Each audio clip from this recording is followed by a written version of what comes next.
आपने वीडियो के थंबनेल और टाइटल में देखा है, क्या नकद में प्रॉपर्टी खरीदने और बेचने पर भी कोई पाबंदी है या नहीं है? तो हाँ है। अगर नकद में प्रॉपर्टी खरीदते और बेचते हो तो उस पर पाबंदी है। एक सेलर अपनी प्रॉपर्टी को 20,000 रुपए से ज़्यादा नकद में नहीं सेल कर सकता। वो 20,000 रुपए का अमाउंट तो कैश में ले सकता है, लेकिन अगर उससे ज़्यादा का अमाउंट कैश में ले ले तो क्या होगा? तो आपके दिमाग में एक सवाल आ रहा होगा, क्या ये पाबंदी जो लगाई जा रही है नकद के लेन देन पर, यह कृषि भूमि पर भी है या किसी दूसरी भूमि पर भी है? तो याद रखिए, ये कृषि भूमि पर भी पाबंदी है। ये सेम पाबंदी कृषि भूमि पर रहेगी, जमीन जो खेती बाड़ी करते हैं उन पर भी रहेगी। जब आप अपनी प्रॉपर्टी को सेल करते हो तो सेल करने के लिए आपको सेल के बाद रजिस्ट्री बनवाना होता है। उस रजिस्ट्री की एक डीएलसी अमाउंट होती है गवर्नमेंट की तरफ से। ये अलग अलग राज्य में अलग अलग है।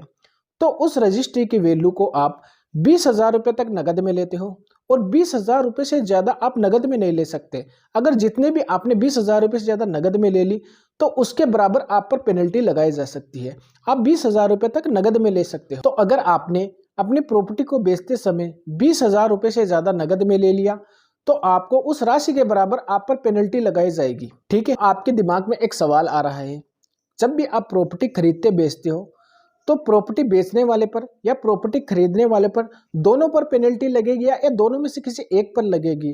तो नहीं, दोनों पर पेनल्टी नहीं लगेगी। जो भी प्रॉपर्टी बेचता है, जिसके पास कैश आ रहा है, उसी पर पेनल्टी लगाई जाती है। खरीदने वाले पर कोई पेनल्टी नहीं लगेगी, बेचने वाले पर पेनल्टी लगाई जाएगी। मान लो आपने कोई प्रॉपर्टी की डील की है और आपने एडवांस दे दिया, लेकिन आपकी डील कैंसिल हो गई, तो आपने जो भी एडवांस दिया है कैश में उस पर पेनल्टी लगेगी।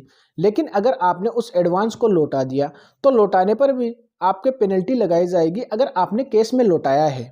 तो ध्यान रखिए, दोनों स्थिति में पेनल्टी आप पर लगाई जाएगी। अभी आप सोच रहे होंगे इसका कोई अपवाद भी है, कब आप पर पेनल्टी नहीं लगाई जाएगी?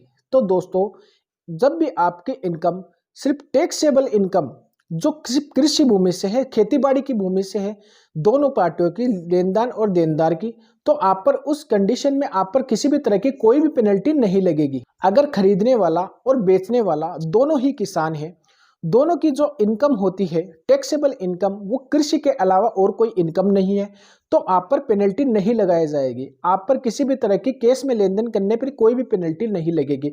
इस सिचुएशन में आप बच सकते हैं। और इसके अलावा पेनल्टी से बचने के जो कारण है, अगर आपकी कोई ऐसी कंडीशन है वो आप बता सकते हैं कि जिससे आपने कैश का पेमेंट किया तो आपको पेनल्टी से बचा जा सकता है, वरना आपको पेनल्टी लगाई जाएगी 20,000 रुपये से ज़्यादा के लेन देन में। तो दोस्तों, आपको ये वीडियो समझ में आया होगा और के प्रॉपर्टी के कैश लेन देन में आपके जो डाउट था वो क्लियर हो गया होगा। तो अभी तक आपको किसी भी तरह का डाउट है तो आप वीडियो में कमेंट करके पूछ सकते हैं।